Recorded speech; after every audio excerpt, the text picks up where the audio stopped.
Hello friends, आप देख रहे हैं टेक्निकल हिंदी गुरुजी। फ्रेंड्स, आज की इस वीडियो में हम बात करने वाले हैं। आरआरबी द्वारा एक ऑफिशियल नोटिफिकेशन जारी किया गया है। Railway assistant, loco pilot, technician and junior engineer छात्रों के लिए बड़ी अपडेट निकल कर आ चुकी है। बड़ी ऑफिशियल अपडेट निकल कर आ चुकी है। इस वीडियो में हम बात करेंगे वेटिंग लिस्ट क्लियरेंस यानी स्टैंड बाई क्लियरेंस के बारे में, क्योंकि फ्रेंड्स इसके लिए एक ऑफिशियल नोटिस जारी हो चुका है। जी हाँ फ्रेंड्स, इस वीडियो में देखेंगे कि वेटिंग लिस्ट कब क्लियर हो जाएंगी और किस तरह से वेटिंग को क्लियर किया जाएगा। फ्रेंड्स, इसके रिगार्डिंग एक ऑफिशियल अपडेट आया हुआ है। जिस तरह से आप वीडियो को आगे देखेंगे, उसके बाद फ्रेंड्स हम यहाँ पर देखेंगे ट्रेनिंग जो है कब से स्टार्ट होने वाली है। इसके लिए भी एक ऑफिशियल अपडेट आ चुका है और रिपोर्टिंग नोटिस भी यहाँ पर जो है रेलवे द्वारा जारी कर दिया गया है। तो आप इस वीडियो को अंत तक देखते रहिएगा, मैं सभी कुछ इस वीडियो में क्लियर करूंगा। और फ्रेंड्स, वीडियो को अभी तक आपने लाइक नहीं किया, वीडियो को लाइक कर दें। टेक्निकल हिंदी चैनल को सब्सक्राइब नहीं किया तो कर लें, साथ ही बेल आइकन को प्रेस कर लें। फ्रेंड्स, आप सभी को पता है मैं रेलवे की पर पल की अपडेट वीडियो के माध्यम से आपको बताता रहता हूँ। तो फ्रेंड्स, यहाँ पर सबसे पहले हम यहाँ पर जो है एक उत्तर पश्चिम रेलवे द्वारा एक ऑफिशियल अपडेट आया था। जी हाँ फ्रेंड्स, ये नोटिफिकेशन जो है किसी वेबसाइट पर आपको नहीं मिलेगा। ये इंटरनली जो है अपडेट है, इंटरनली नोटिस है। क्योंकि फ्रेंड्स ये नोटिस जो है एक कैंडिडेट को जो है पोस्ट किया गया था और उस कैंडिडेट ने जो है इस नोटिस को शेयर किया है। यहाँ पर आप देख सकते हैं मंडल कार्यालय अजमेर दिनांक 1/6/2020 सर्व संबंधित को सूचनार्थ विषय में दिया है कि सहायक लोको पायलट के नियुक्ति से पूर्व प्रारंभिक प्रशिक्षण में भेजने के क्रम में संदर्भ में लिखा है कि इस कार्यालय का जो है समसंख्यक पत्र 24/3/2020। फ्रेंड्स, आप सभी को पता है कि बढ़ते कोरोना संक्रमण के कारण सभी जो है जोनों में जितनी भी ट्रेनिंग होने वाली थी सभी को जो है पोस्टपोन और रोक दिया गया था। और जितनी भी फ्रेंड्स ज्वाइनिंग होने वाली थी उनको भी यहाँ पर रोक दिया गया था। लेकिन फ्रेंड्स, यहाँ पर जो है आगे अपडेट में इसमें बोला गया है कि यहाँ पर उक्त संदर्भ पत्र 24/3/2020 के द्वारा सीधी भर्ती के माध्यम से चयनित उम्मीदवार जो लाइन प्रशिक्षण प्राप्त कर रहे उम्मीदवारों को कोविड-19 के कारण प्रशिक्षण अग्रिम आदेशों तक स्थगित किया गया था, परंतु अब दिनांक 1/6/2020 से सभी रेलवे कार्यालयों में उपस्थित 100% प्रारंभ हो गई है। अतः शेष रहे लाइन प्रशिक्षण को पुनः पूरा करने के लिए सभी उम्मीदवारों को 3/6/2020 तक मंडल रेल कार्यालय में उपस्थित होना है ताकि शेष बचे प्रशिक्षण हेतु भेजा जा सके।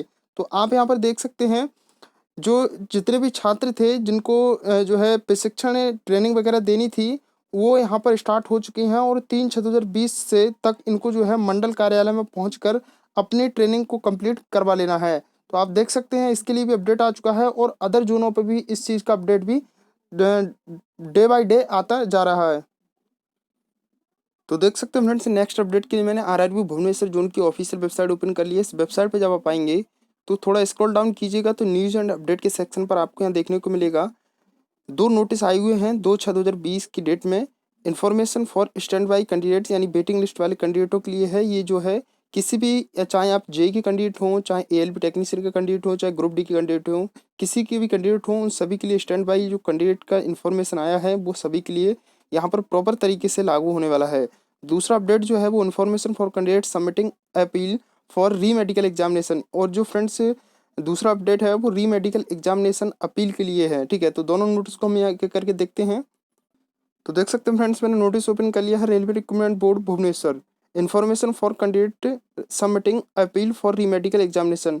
री मेडिकल एग्जामिनेशन के लिए फ्रेंड्स मैं आपको बता दूं, री मेडिकल एग्जामिनेशन के लिए जब भी हम सबमिट करते हैं, जब आप किसी मेडिकल के लिए जाते हैं और वहाँ पर फिट अनफिट कर दिए जाते हैं और इससे आप संतुष्ट नहीं हो तो आप री मेडिकल के लिए अप्लाई कर सकते हैं। और जिन जिन कैंडिडेटों का री मेडिकल के लिए फॉर्म चला जाता है रेलवे बोर्ड के पास, उन कैंडिडेटों का द्वारा से री मेडिकल करवाया जाता है अगर आप संतुष्ट नहीं होते हैं तब।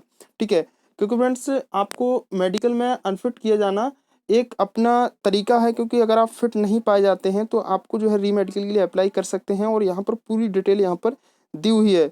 यहाँ पर आपको डिमांड ड्राफ्ट बनवाना होता है 1000 रुपये का, जो आपको FACAO east coast central railway Bhubaneswar के लिए डिमांड ड्राफ्ट 1000 रुपये का बनवाना होगा। ठीक है, बगैर इसमें सभी जानकारी आपको दी हैं, बेसिक नॉलेज है, ज़्यादा कुछ नहीं है। ठीक है, इसके लिए मैंने पहले भी ऑलरेडी वीडियो बना चुका हूँ और मैं कोशिश करूँगा कि इसके लिए लिंक डिस्क्रिप्शन में दे दूँ कि किस किस की ज़रूरत आपको पड़ेगी यहाँ पर।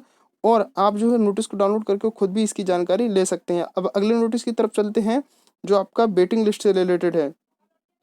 फ्रेंड्स, मैंने अगला नोटिस ओपन कर लिया है, information for stand by candidate यानी वेटिंग लिस्ट वाले कैंडिडेट। फ्रेंड्स, मैं आपको बता दूं स्टैंड बाई कैंडिडेट का नोटिस है।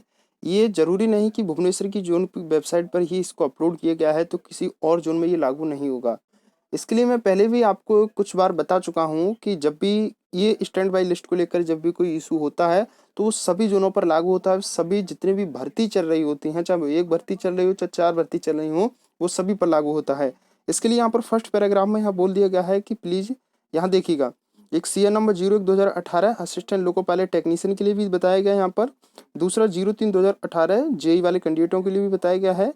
सीएन नंबर 02/2019 जो पैरामेडिकल कैटेगरी की पोस्ट थी उनके लिए भी बताया गया है। तो देख सकते हैं यहाँ पर ये जो स्टैंड बाई लिस्ट का जो अपडेट है वो सभी वैकेंसियों के लिए लागू रहने वाला है, ठीक है। और फ्रेंड्स यहाँ पर देखिएगा, आगे बोला गया है कि सेकंड में कि it is clearly mention that candidates equal to number of vacancies will be called for document verification. और फ्रेंड्स यहाँ बोला गया है साफ साफ कि जितनी वैकेंसी थी उन वैकेंसी के हिसाब से जितनी वैकेंसी थी डॉक्यूमेंट वेरिफिकेशन के लिए कैंडिडेट को उतने छात्र तो बुलाए गए थे, ठीक है।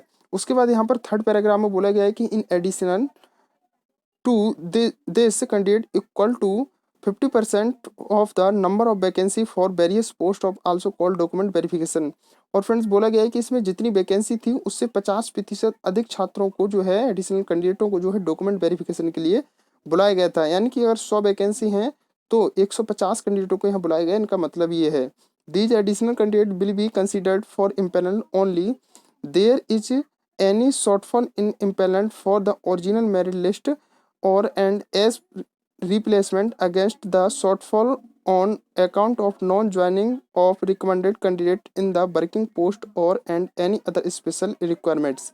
फ्रेंड्स यहाँ पर बोला गया है कि जो 50% अधिक छात्र बुलाए गए थे वैकेंसी से, वो जब भी कैंडिडेटों को इनको जो है इम्पेनल किया जाएगा जब जो जितनी वैकेंसी हैं उतने कैंडिडेट अगर जो ओरिजिनल मेरिट लिस्ट में इनका नाम है, अगर वो किसी कारणवश नौकरी नहीं लेते हैं, अनफिट पाए जाते हैं किसी में, या कोई उनके पास कोई डॉक्यूमेंट नहीं होता है, उनको बाहर कर दिया जाता है, तो जो 50% अधिक छात्र लिए गए थे उनको या तो उनको रिप्लेसमेंट पैनल से उनको भरा जाएगा या रिकमेंडेड कैंडिडेट के थ्रू भरा जाएगा उनको, या स्पेशल रिक्वायरमेंट के थ्रू उनको भरा जाएगा जो 50% अधिक छात्र लिए गए थे।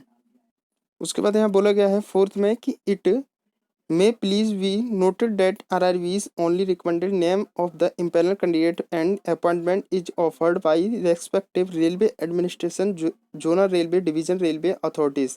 और फ्रेंड्स यहाँ पर बोला गया है कि जिन कैंडिडेटों को इम्पेनल किया गया है उन सभी कैंडिडेटों को जो है जो उनका अपॉइंटमेंट ऑफर लेटर है वो उनको जोनल रेलवे डिवीजन रेलवे द्वारा ही उनको दिया जाएगा। उसके बाद फिफ्थ में बोला गया कि railway recruitment board Bhubaneswar has already given panel against above CN to the zonal railway that is East Coast Railway to process for posting of recommended candidate against notified vacancy।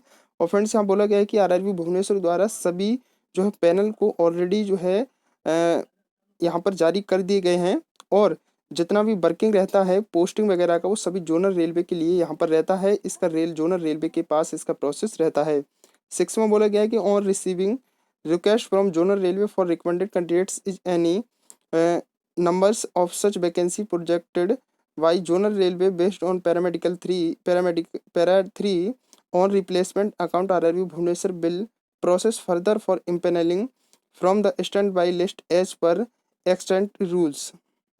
Friends इसमें बोला गया था 6 में कि जो कैंडिडेट होते हैं, ठीक है, लाइक जिस तरह से ये जो है पैनल तैयार किए जाते हैं, जोनल रेलवे जो होता है वो जोनल रेलवे बताता है कि हमको और कैंडिडेटों की आवश्यकता है, तो जो आरआरबी जोन होता है, ठीक है, वो जितनी भी वेटिंग लिस्ट वगैरह में छात्र होते हैं तो उनको यहाँ पर क्लियर करके जोनल रेलवे के पास पैनल बनाकर भेजता है, जिससे जो वेटिंग लिस्ट के कैंडिडेट होते हैं उनको वो क्लियर हो जाते हैं। सेवेंथ में बोला गया है कि stand by list is valid during currency of the panel date is 1 year normal cases.